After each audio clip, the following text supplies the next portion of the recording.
So this is a Athearn Roundhouse model that they used to make, I don't know, a few decades ago. Came as a blue box.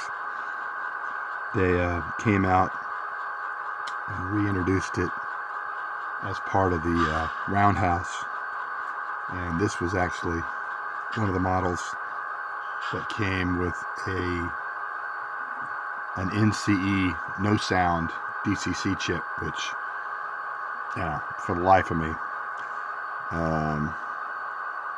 I tried everything to get this thing to work. Could not get it to go. Supposed to take it into a hobby shop and let them poke around with it and see if they can figure out what the problem is with it. But anyways, so put in the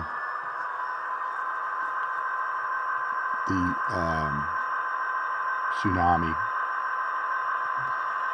number 2, adjusted some of the different variables in it, and it's been really nice. It's going to show you a couple of recent purchases.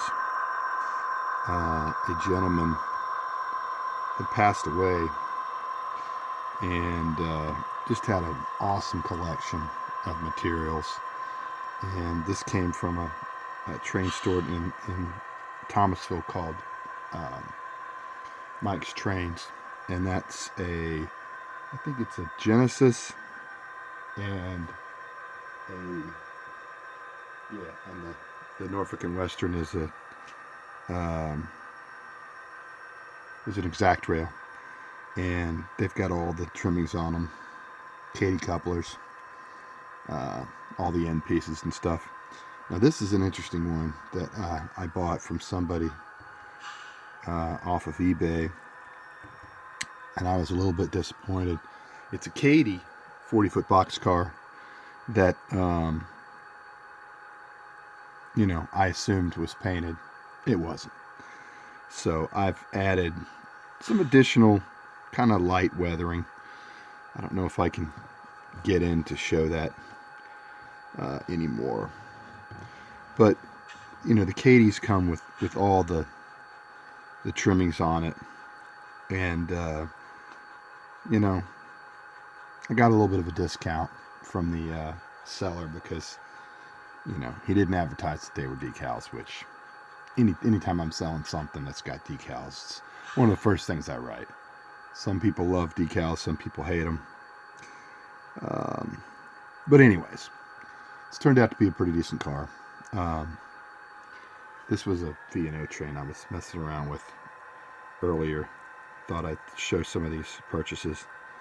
I think this is the first V&O decaled caboose that I made to go with my V&O locomotive. I have 2 of them, and this is the first one I made, which is pretty weathered up, looking kind of rough. But yeah, this newest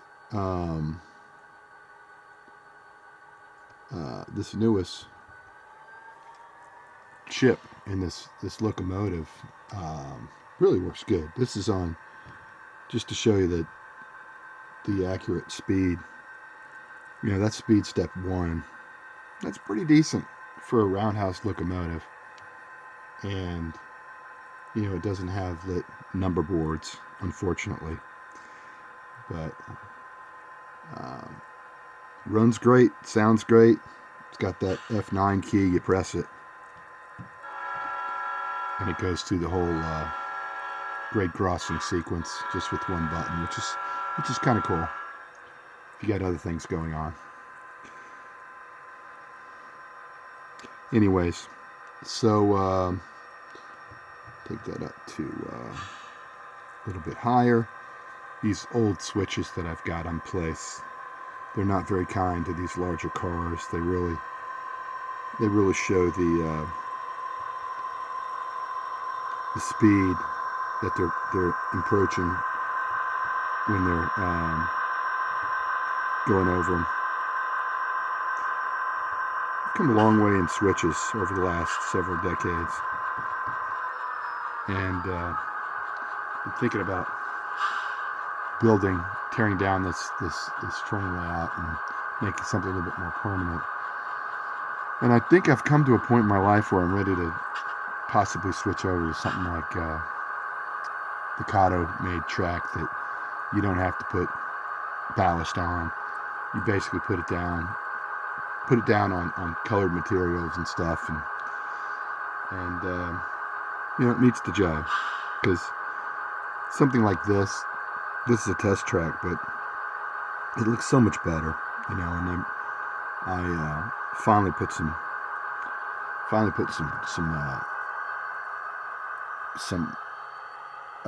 ballast on this display track that I've mounted inside of this thing, and I need to hook it up to the power so I can have multiple units kind of running at the same time.